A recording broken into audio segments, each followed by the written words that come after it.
Thank you, Mr. President. Mr. President, I want to associate myself with the remarks of the senator from Iowa and just say that it is long overdue that this institution gets back to regular order when it comes to processing appropriation bills. If you look at the way that you govern a country and have as much spending and debt on an annual basis as this country does, you need to do it in a way that reflects each individual bill being considered so that individual senators, not just those on the Appropriations Committee, but those in the entire Senate, have an opportunity to have their voices heard. In the last few years, what we've ended up with, as the senator from Iowa pointed out, a huge omnibus spending bill at the end of the year, put together, cobbled together by a bunch of people in a back room. That's not the way to run a government of this size and scope with as many moving parts as we do. We need the oversight that comes with the annual appropriations process, and we need the fiscal responsibility and restraint, hopefully, that comes with a regular appropriations process. And so I would echo that and am pleased that the Senate Appropriations Committee has reported the bills out to the floor of the Senate. I would hope now that the Democrat leader will ensure that that is job number one, and that's taking up these bills and passing them in a way that reflects not only the will of our constituents, which is to have more visibility and transparency and accountability when it comes to government spending, but also a way that reflects the rights and the prerogatives that their elected representatives have to consider these things in the light of day and to have their voices heard, whether they serve on the Appropriations Committee or not. Mr. President, since taking office, President Biden has not hesitated to use the power of the modern regulatory state to advance his far-left agenda, at times in contravention of the clear intent of Congress. Take his recent decision to cancel oil and gas leases in Alaska in defiance of congressional direction, or his radical interpretation and implementation of the Green New Deal provisions of the so-called Inflation Reduction Act, which has left one of the bill's Democrat authors deeply frustrated with the White House. But today, I want to talk about another instance of presidential overreach, and that is the Biden administration's decision to use the bipartisan Safer Communities Act to deny federal funding to school hunting and archery programs. The provision of the bill the administration is citing as justification for its decision denied federal funding for training or arming teachers and school resource officers. It was not intended to prevent hunting safety training or deny students the opportunity to participate in archery programs. In fact, neither hunting nor archery is ever mentioned in the legislation.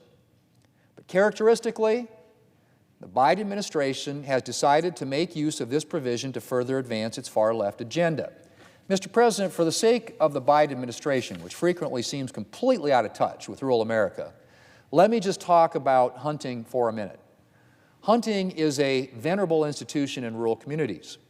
It's about gathering meat to fill the freezer, yes, but it's also about much more than that.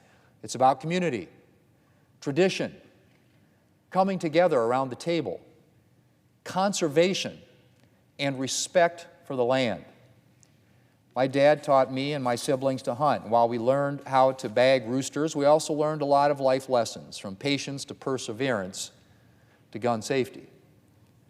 I cherish those times with my dad and the times I spend today hunting with my family, friends, sons-in-law, people on an annual basis. Just get together, an opportunity to spend time together, quality time together, in the beautiful outdoors in South Dakota. And school districts should have the choice of spending their federal extracurricular dollars on programs that teach kids how to carry on this venerable tradition safely and responsibly. Hunt Safe for Schools, which teaches hunting safety in South Dakota schools, uses non-functional guns to teach kids about hunting with, and I quote, an emphasis on firearm safety and responsibility, end quote. And these kinds of programs have an effect. Learning to safely handle firearms results in a decrease in firearm-related injuries and accidents.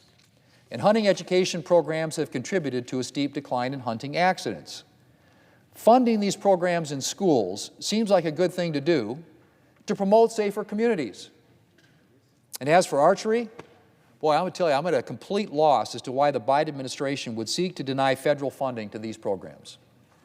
The National Archery in the Schools program, which has 1.3 million students in nearly 9,000 schools in 49 states enrolled in archery programs, offers students the opportunity to experience all the benefits of an accessible and inclusive sport that teaches everything from personal excellence to perseverance. The National Archery in the Schools program reports that 58% of participating students say they feel more connected to their school, 40% feel more engaged in the classroom, and a whopping 91% pursue or want to pursue other outdoor activities as a result of their archery participation. Once again, school districts should have the choice of spending their federal extracurricular dollars on programs like this that unquestionably meet the goal of helping to offer students a well-rounded education.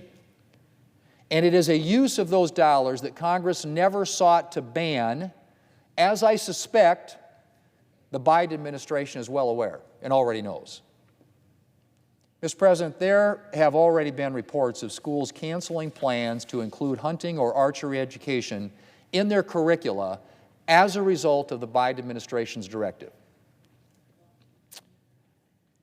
The Biden administration needs to immediately reverse its decision before more programs are canceled and more kids lose out on opportunities to develop the confidence, the skills, and the sense of community that comes from participating in these programs.